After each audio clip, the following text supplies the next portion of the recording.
puro mga eggs. So magandang sign ito na healthy yung colony natin dito.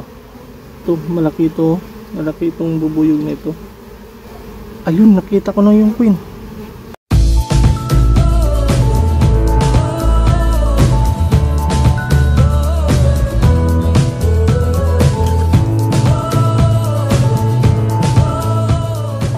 Hi guys, my name is Elvinio. For today's video ay i-share ko lang sa inyo kung paano ako mag-inspection dito sa ating beehive.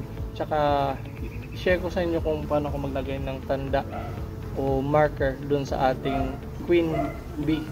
Kasi isa sa ini-inspection dito ay yung queen. Hinahanap yung queen, chine-check kung healthy ba yung queen, mataba ba yung queen, nangingitlog ba yung queen, or yung may itlog ba. So, paano natin malalaman kung nasan yung queen? Mas madali natin malalaman kung nasan yung queen kapag meron siyang tanda or may iba siyang kulay. Kaya ang gagawin natin, lalagyan natin siya ng tanda. So, unang-una, magpapasmoke muna tayo para ma-relax itong mga bees natin. Ito nga pala yung mga tools natin na in-order natin. So, bagong-bago, no? Lalabas muna natin itong smoker. So, sisindihan lang natin itong, ang gamit ko guys ay pinakamaganda gamitin ay yung egg tray, kasi hindi siya masyadong umaapoy, tsaka puro usok lang siya, madali siya umusok. Yun lang kasi yung kailangan natin, yung usok lang, hindi yung apoy. Baka kasi masunog din yung mga bees natin pag may apoy, lalo na pag binugahan. So, papatayin natin okay, kasi kailangan usok lang ang kailangan natin dyan.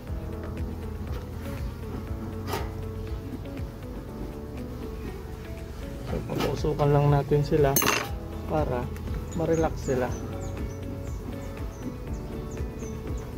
Ang gagawin natin ay hahanapin natin yung queen, tapos huhulihin natin, tapos lalagyan natin ng marker. Ito yung marker natin, yung in-order natin sa online, kulay pink kasi para mas madali siya makita, tsaka babae kasi favorite color ng anak kong si Ninya. Shoutout nga pala sa asawa ko, Mrs. Cheryl Joyce Abilindi Rosales. So i-open ko lang guys. So na-open ko na guys. Ayun may pumasok doon kanina na malaking bubuyog. Yun ay yung drone or yung male na bee na nagmi-mate sa queen. Ito yung mga bees natin. Dami ang dami na nila dito sa akin So ang mission natin ngayon ay hahanapin yung queen, tapos mamarkahan natin ng marker para pag nag-inspection tayo madali natin siya makita. Ito nga pala yung tools na gagamitin natin guys. Ito yung clip sa frame para maiangat natin, saka itong bakal na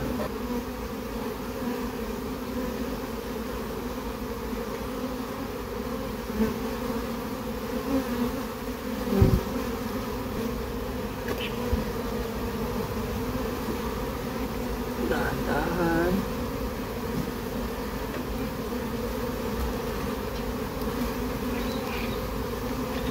So kung mapapansin nyo guys, ito sobrang laki na bee na ito. Ito pa, maraming mga drones. Ito yung mga male na bee na nagme-mate dun sa queen. Teka lang, hanapin natin yung queen So sa tingin ko dito ay meron siyang mga larvae, saka honey, saka pollen. Hindi ko nakikita dito yung queen. So hanapin natin sa ibang frame.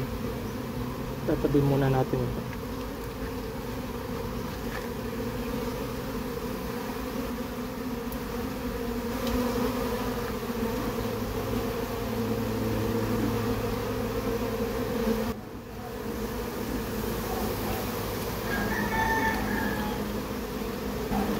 Sana makita agad natin yung queen.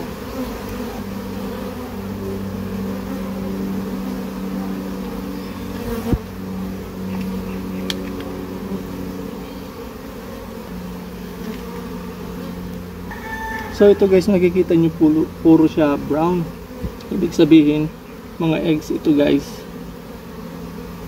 Yan yung magiging mga next generation ng mga bees natin ngayon.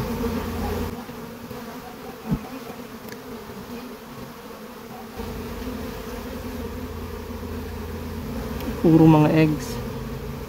So magandang sign ito na healthy yung colony natin dito.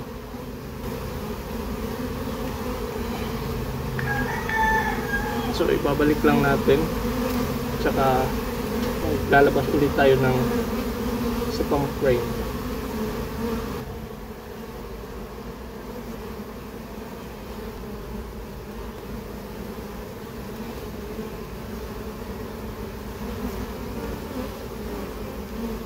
So inspection, baka nandito yung queen.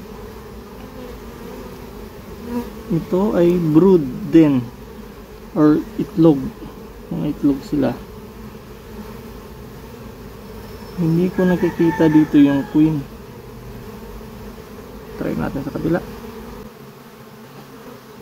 Gusto nyo itanong guys, paano ba malalaman yung queen? Mamaya i-focus natin dun sa queen pag nakita natin siya. Ito naman dito guys, puro makikita nyo para may mga liquid. Yan po ay nectar. Yan, may lalabas na oh. Sana yun? Nakita ko kanina na parang ano na, lalabas na bee.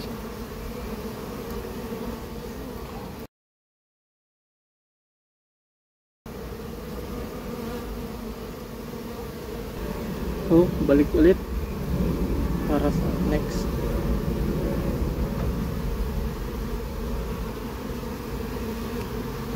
Sana nandito na yung queen.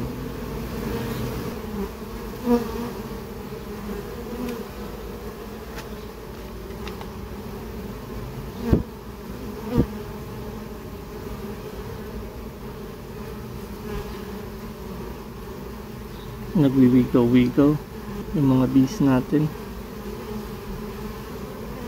Wala yung queen. Sa kabila, mapapansin mo kung merong queen, yung queen kasi ay maikli lang yung pakpak niya, tsaka mahaba yung katawan, tapos yung thorax niya ay makinis compare sa iba.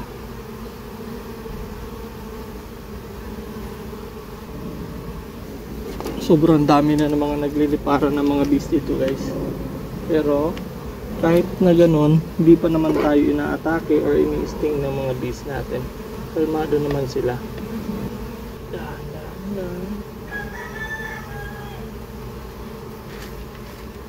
Queen, queen, queen. Nasaan ka na queen? Usually mapapansin mo talaga siya kasi kakaiba siya sa lahat ng mga bees dito. Tapos kung naglalakad siya, parang ang dami niyang mga alalay, yung mga parang nakaharap sa kanya yung mga workers. Wala. Kabila. Ito, malaki ito. Malaki itong bubuyog nito. Drone po yan. Male siya, male. Tsaka yung mga workers pala guys ay mga female. So wala ditong queen. Yung laman ng brood natin ay puro nectar tsaka mga larva.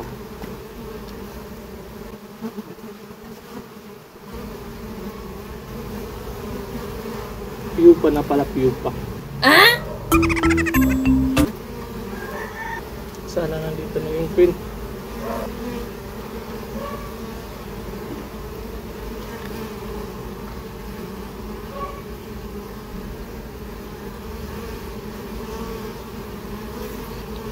So wala pa rin tayong nakikitang queen, pero kung mapapansin nyo guys, yung mga nasa loob kulay puti, mga ano yan, mga pupa. Soon magiging bees na din yan sila. Yung mga inaalagaan ng mga nurse ng mga bees natin. Wala. Pero ang daming mga drones. Ang daming drones na nakikita ako.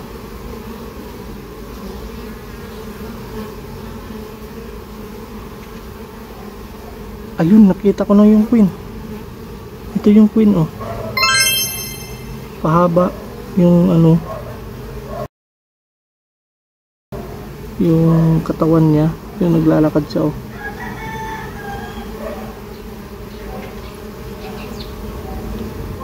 So huhulihin natin yung ating queen. Nasaan na yan? So ito yung queen, nakikita nyo guys, lapit ko sa inyo, yan yung queen. So huhulihin natin siya, ilalagay natin dito para mamarkahan natin siya. Yan yung queen oh. Napapansin nyo, mas kakaiba siya kaysa sa iba. So nahuli ko na yung ating queen at lalagyan lang natin siya ng marka dito sa likod niya para madali natin siya ma-identify, madali makita.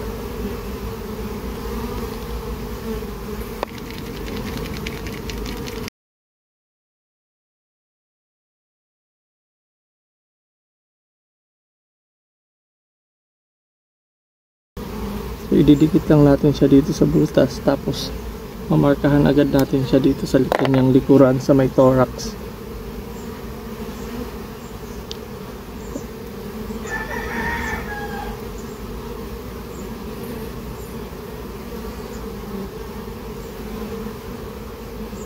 Para madali natin siya ma-identify or makita kapag gusto natin siya hanapin. Hindi naman siya mapapress dyan sa loob kasi may sponge.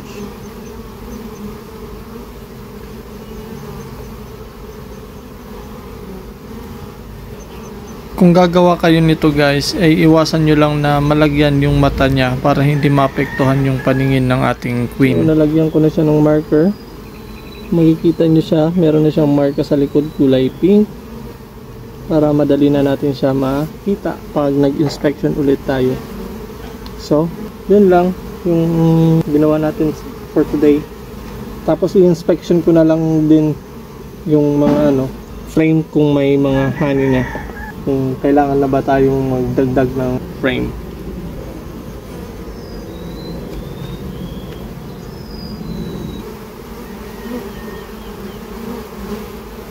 Sa pagkiklip nito guys, kung halimbawa kayo gusto niyo mag beekeeping, sa pagkiklip nito, dahan-dahan lang sa pagklip, baka may maklip kayo na bees.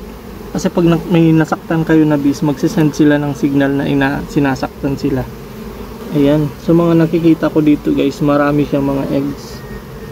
May mga pupa, tsaka may mga larva. Ibig sabihin, nagpaparami sila. Magandang sign ito na nagpaparami sila.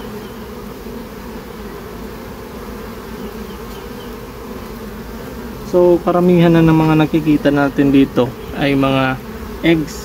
Pag sobrang dami na nila, gagawa na sila ng lagayan ng honey.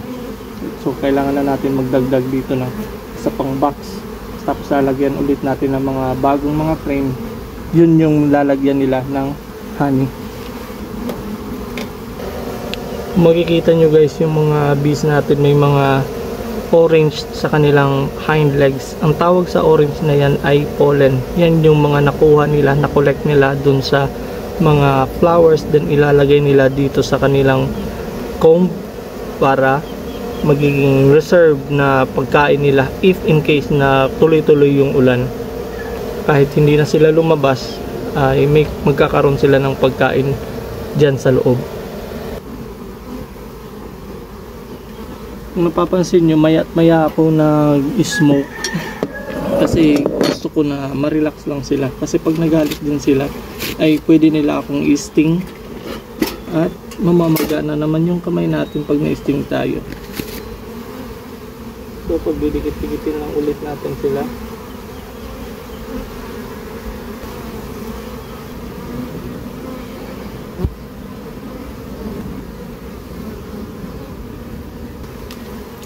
So since nabalik na natin sila, i-release na natin yung queen.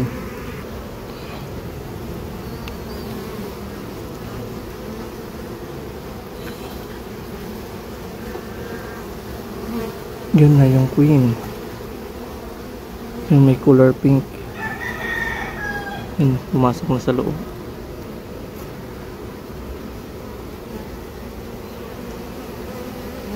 nabalik na natin yung queen. So ibabalik na natin ito sa ating lagayan. Tsaka ibabalik natin itong inner cover. Nice.